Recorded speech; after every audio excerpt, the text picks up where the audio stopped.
I swear, if that smug bastard had said one more word, I would have cracked his jaw in a way he'd never smile again. It was supposed to be a serious talk over dinner. At least, that's how Ashley, my wife, sold it to me. I thought maybe she wanted to fix things. Instead, I walked straight into an ambush with candles, wine, and her colleague, Chase Donovan. The guy looked like he was auditioning for a protein shake commercial, tight black shirt, smirk glued to his face.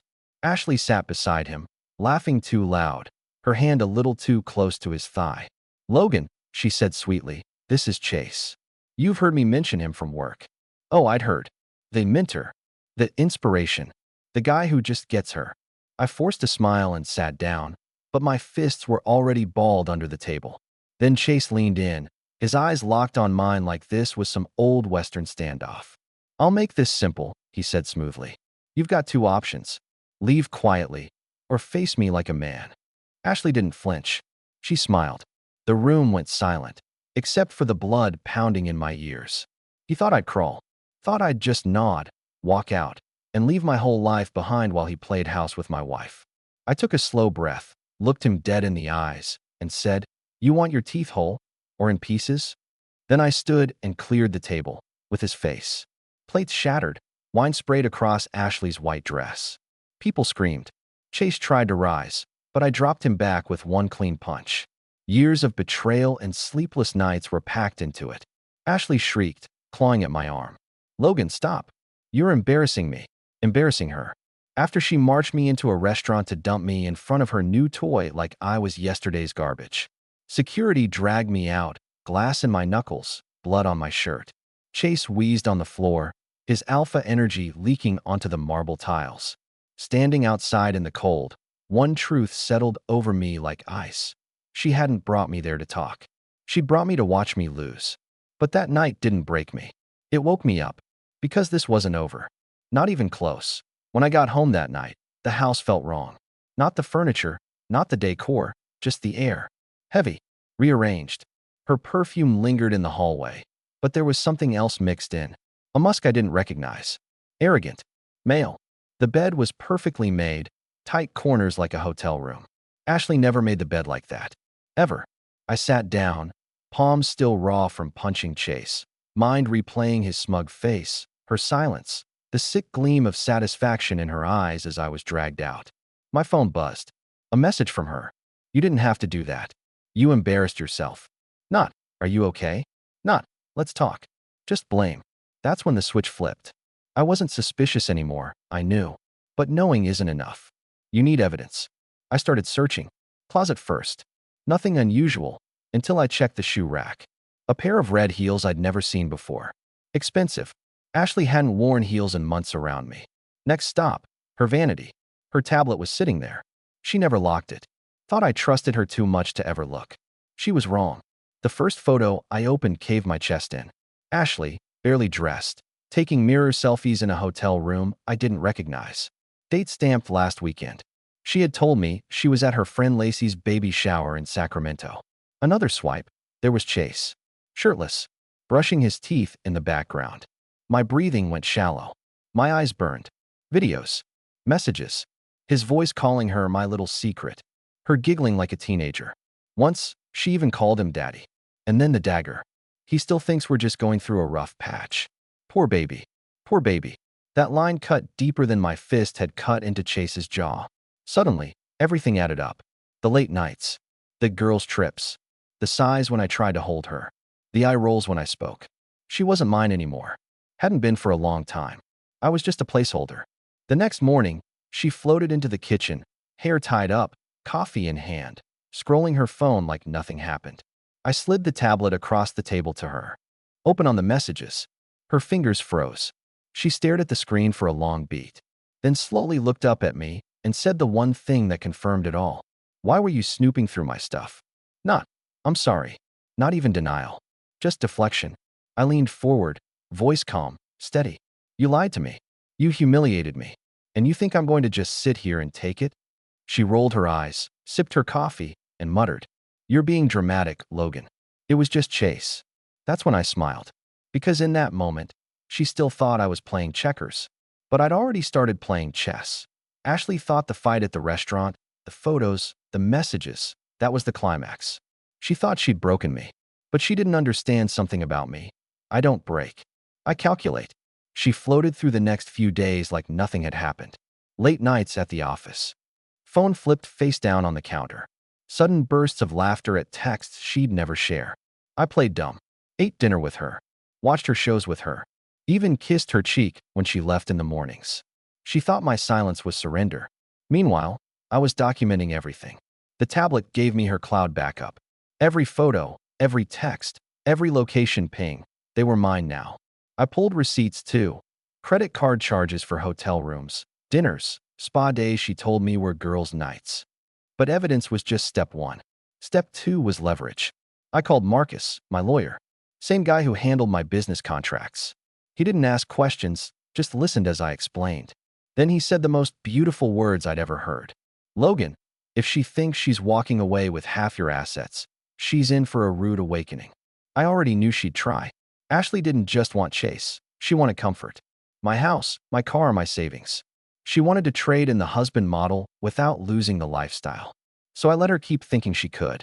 At dinner that Friday, she mentioned Chase casually, like easing me into the idea. You know, Logan, maybe it wouldn't be so bad if we separated. People do it all the time. We could be adults about it. I kept my fork steady, cut my steak, chewed, swallowed, then said, if that's what you want. Her eyes lit up. She thought she'd won. But what she didn't know, while she was daydreaming about playing house with her muscle shirt clown, I'd already moved the pieces. Assets restructured. Accounts shifted. Property shielded. And then I set the final trap. I left one folder where I knew she'd find it. Labeled in plain text, divorce_documents.pdf. Inside, nothing but a blank draft. Sure enough, 2 nights later, I saw the faint glow of her tablet at midnight. She thought I was asleep. She opened the file, sat there reading it, smirking to herself like she'd gotten ahead of me. I smiled into the darkness. Because when a liar feels safe, that's when they get sloppy. And sloppy was exactly what I needed her to be. Ashley always underestimated me. That was her first mistake. Her second was thinking Chase Donovan, smug, shirt too tight Chase, was going to carry her through life like some knight in a spray-tan suit of armor. By the time she opened that fake divorce folder on her tablet, I already knew she was plotting. You can tell when someone's mind is rehearsing an exit plan. They get careless. Their smiles linger too long. Their silences get louder. Ashley was walking around like she was already free, like I'd just step aside while she traded in her old model for the shiny new one. And I let her. Because sometimes the best way to win is to look like you've already lost. The shift. She started coming home later. Sometimes midnight. Sometimes not at all. Always with a story polished just enough to sound plausible. Oh, we had a late client dinner. Oh, Lacey needed me to help with her breakup. Oh, my phone died. You know how it is. Each excuse delivered with the same fake yawn. The same careless kiss on my cheek before bed. But here's the thing. When you live with someone long enough, you don't need proof.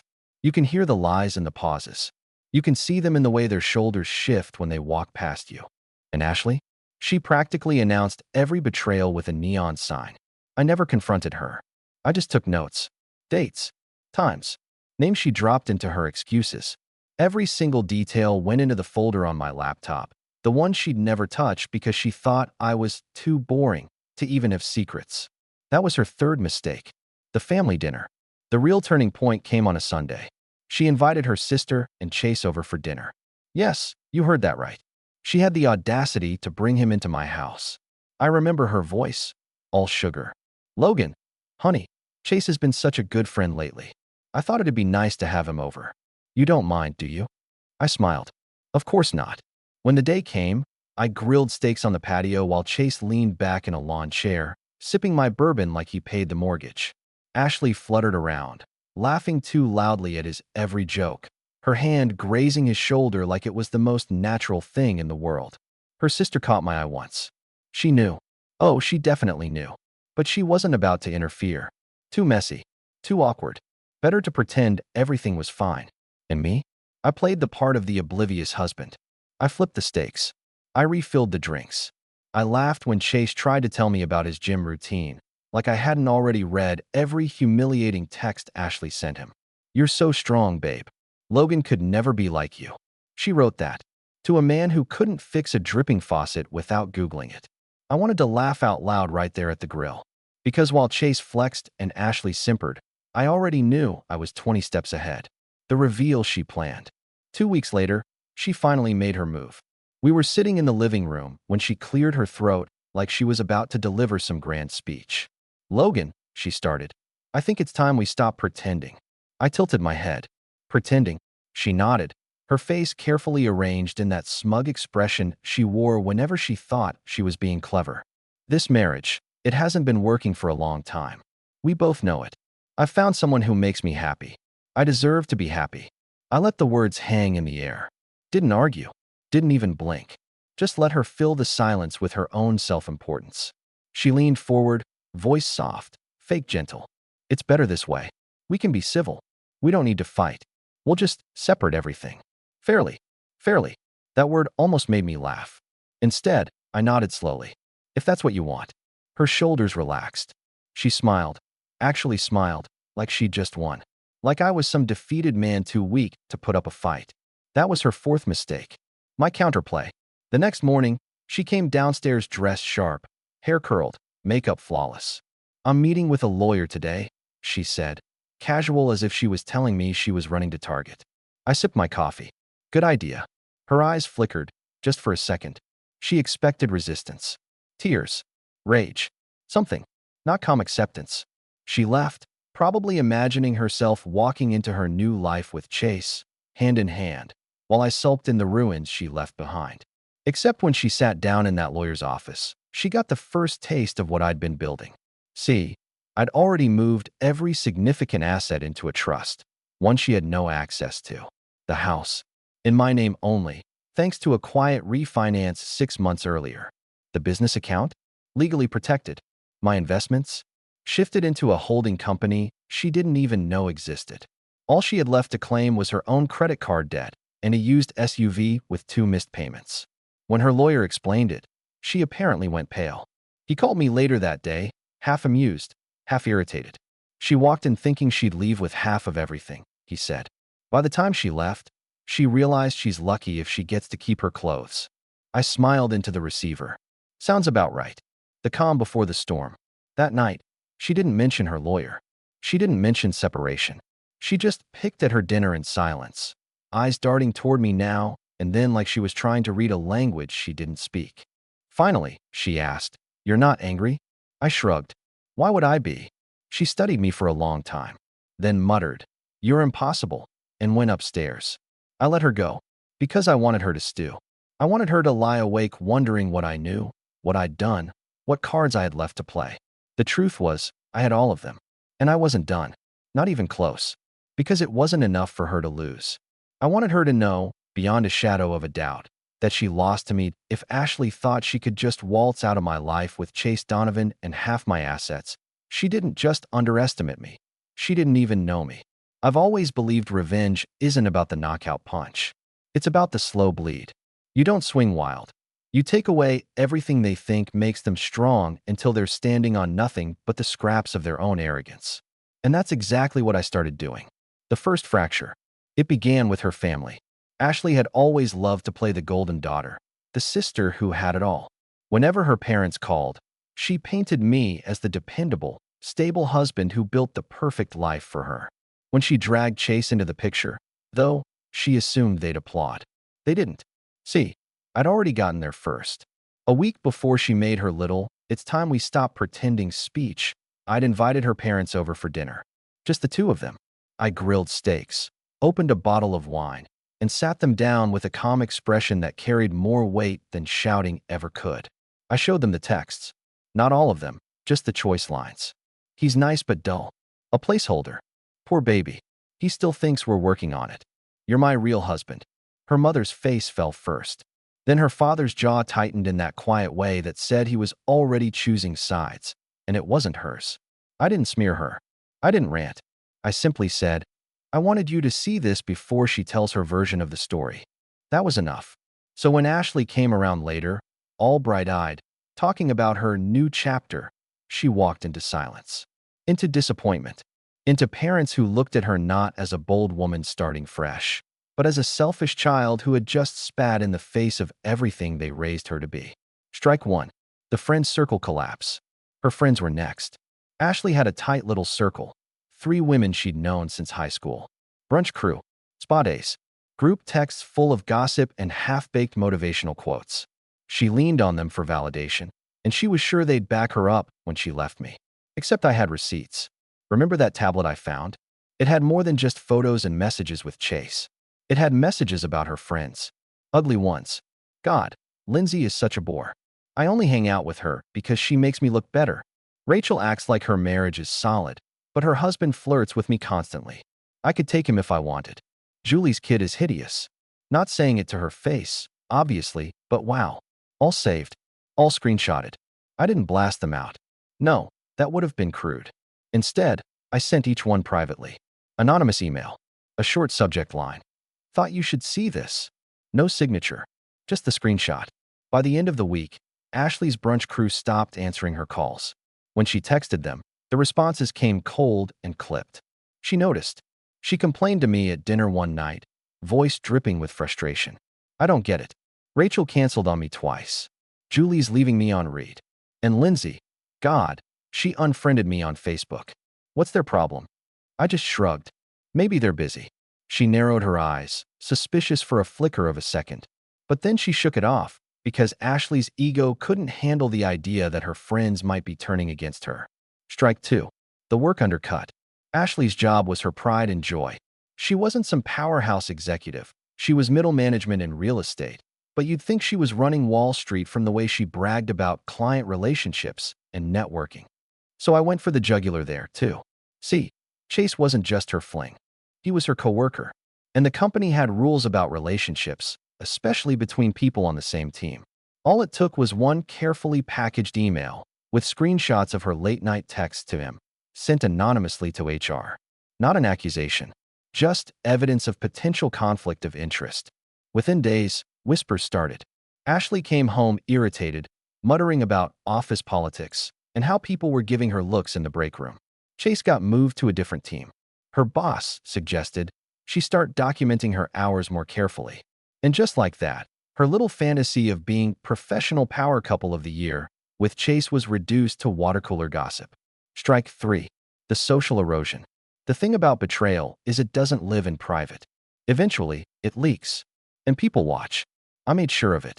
When we went to a neighborhood barbecue, I didn't say a word about Ashley's affair. I didn't have to.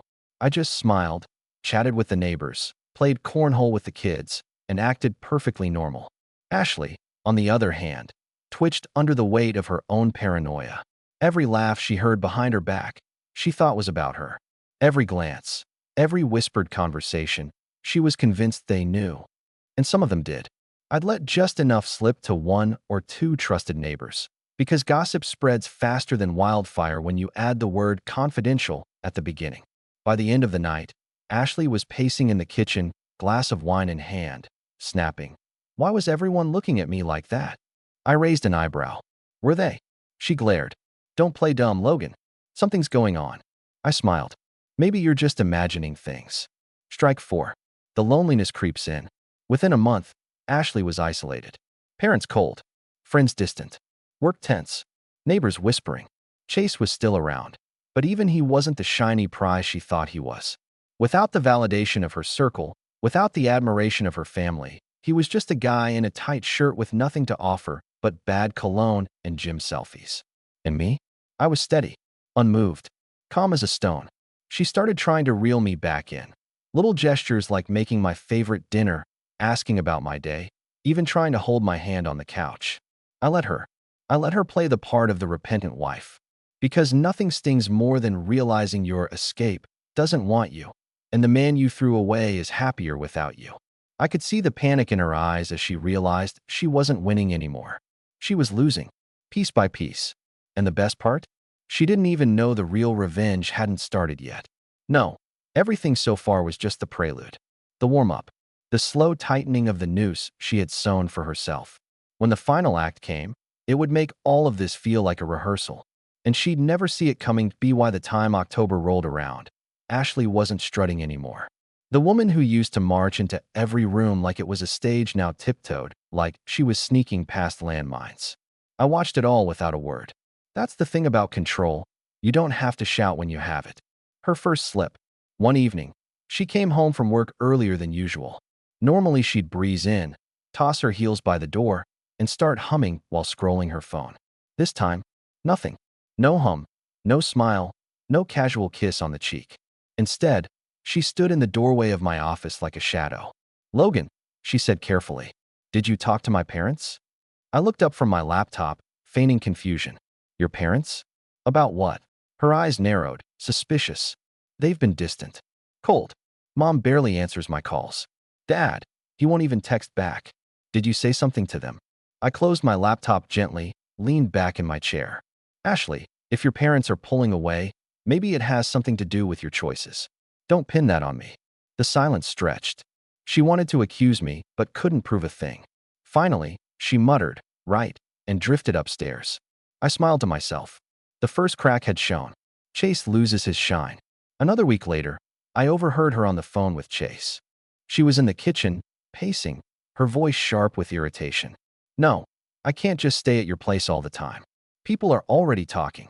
Pause. "What do you mean, just quit? Are you insane? My career matters." Pause again. Then louder. "I don't care how many protein shakes you drink. Chase, I'm not throwing everything away for you." I almost laughed. The golden boy was losing his luster. Later that night, she crawled into bed beside me, her back stiff, her breathing uneven. I could feel the tension radiating off her like heat. For the first time, she wasn't sure of her real husband, and she was starting to realize I was the only stable thing she had left. The attempted reset. 2 nights after that, she tried to reset the script. "Logan," she said while setting down a plate of spaghetti, something she hadn't cooked for me in years. "I've been thinking, maybe we can work on things." I twirled the pasta on my fork slowly. "Work on things?" She nodded, her eyes darting nervously. "Yeah, I mean, I know I made mistakes. But people make mistakes, right? We've been through so much together. Maybe we can start fresh." I studied her face. This wasn't love speaking. It wasn't remorse either. It was survival. She felt the ground shaking beneath her feet and wanted me to steady it again. I set down my fork. "Ashley, fresh starts require honesty. Can you do that?" Her smile faltered, just for a second, before she forced it back into place. "Of course." "Good," I said, standing up. "Then start by telling Chase it's over." Her face drained of color. "You knew?" I tilted my head. "Ashley, I've always known." She sputtered, stammered, tried to shape words into excuses, but I walked out of the room before she could. Let her stew. The walls close in. From then on, the pressure mounted. Her parents stopped speaking to her altogether. Her friends cut her off completely. Work was a daily grind of whispers and cold stares. And Chase? He grew distant. One Saturday, she came home late, eyes red, mascara smudged.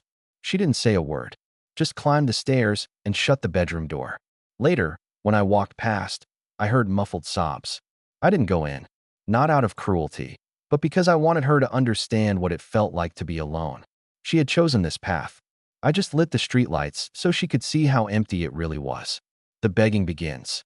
The following week, she broke. It was a Tuesday morning, rain streaking the windows, when she sat down across from me at the kitchen table. For once, no makeup, no performance, just hollow eyes and trembling hands. "Logan," she whispered, "please help me fix this." I sipped my coffee, steady as stone. "Fix what, Ashley?" "Everything." Her voice cracked. "My parents hate me, my friends think I'm a monster. It's unbearable. And Chase," she stopped, choking back the words. "He's not who I thought he was." I let the silence hang before answering. "So now you want me?" Tears pooled in her eyes. "You're the only one who's ever been steady. The only one who actually cares." I made a mistake." I leaned forward slightly, keeping my voice calm. "Ashley, a mistake is forgetting an anniversary. A mistake is backing into the mailbox. What you did wasn't a mistake. It was a decision. Repeated. Deliberate." She sobbed, head in her hands. "Then what do I do?" I let out a slow breath, stood, and placed a hand on her shoulder. She looked up at me, hopeful, and I said, "Nothing. You already did it." Then I walked out the door, leaving her in the wreckage of her own choices. My calm, her storm. From that day forward, she clung. Every little gesture, cooking dinner, folding laundry, trying to sit close on the couch, was her attempt to claw back control. But it was gone. She was gone. I was polite, civil, even kind, but never warm, never forgiving. Every smile I gave her was a mirror reflecting her own downfall. And the best part? She knew it. Because for the first time in her life, Ashley couldn't charm her way out, couldn't lie her way forward, couldn't cry her way back. She was trapped in the cage she built. And me? I was the man holding the key, with no intention of opening it. The shift of power. The irony is, people outside the house started treating me like the victim, sympathetic smiles, quiet nods, offers of support. But inside the house, I wasn't a victim at all. I was the warden. Calm, collected, watching the woman who once thought she was untouchable unravel one thread at a time. And she unraveled beautifully. Every sideways glance from the neighbors, every unanswered call from her parents, every rumor at work was another thread gone. Soon, she wasn't the confident woman who mocked me as dull. She was small, hesitant, a shadow. And when she finally whispered, "Logan, do you still love me?" I just smiled. Because that was the moment she finally realized the truth. She didn't matter anymore. Ashley had gone from queen of the room to ghost in her own house. She clung to me, desperate, but I stayed steady. Civil, calm, distant. That balance drove her crazy, because she couldn't fight silence. One Thursday evening, she tried again. "Logan, let's go away. Just us. A weekend, maybe the coast." I sipped my coffee, didn't look up. "Sounds nice." Her face lit up, until I added, "But I've already made plans." "With who?" she snapped. "With myself." Her mouth opened, then closed. She didn't know what to do with that.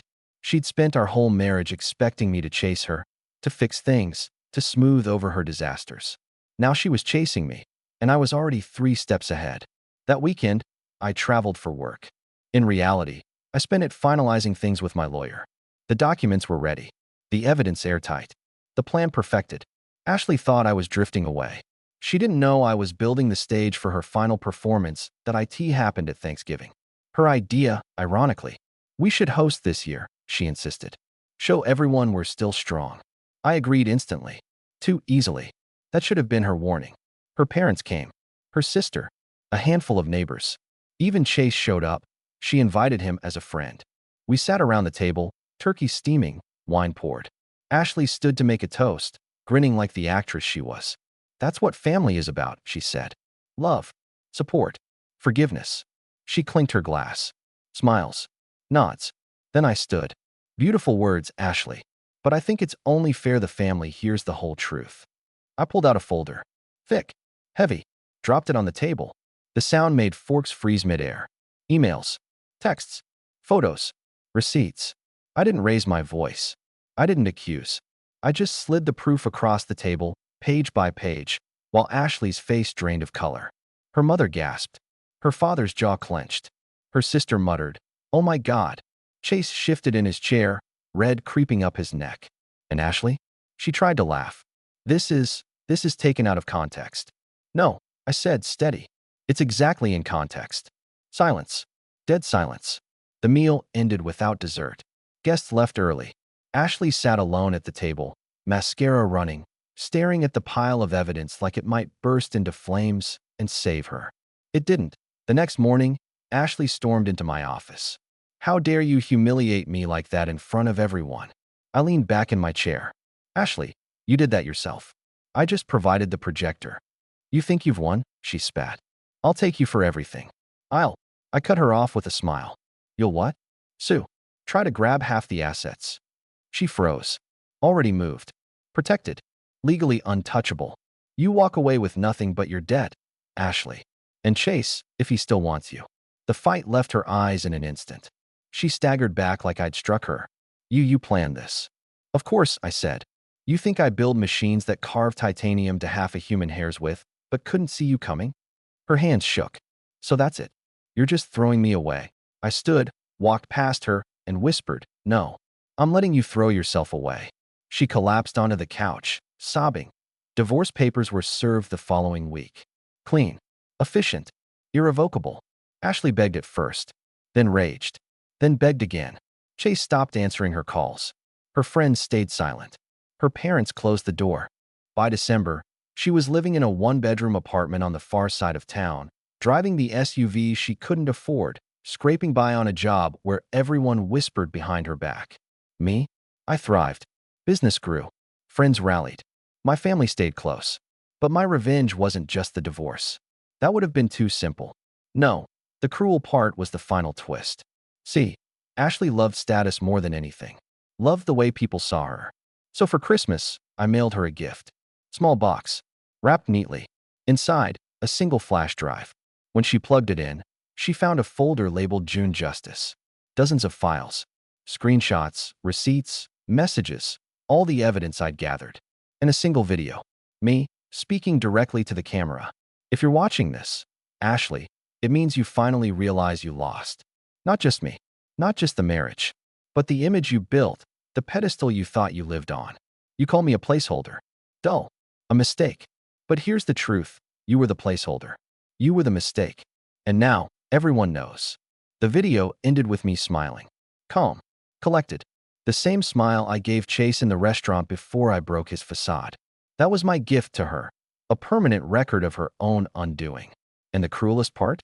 I never released it publicly. I didn't need to. She would spend the rest of her life wondering if I might. Every job interview, every date, every friendship. She'd wonder if this was the moment her past came crashing down again. That's the kind of prison you can't escape. And I left her locked inside it forever.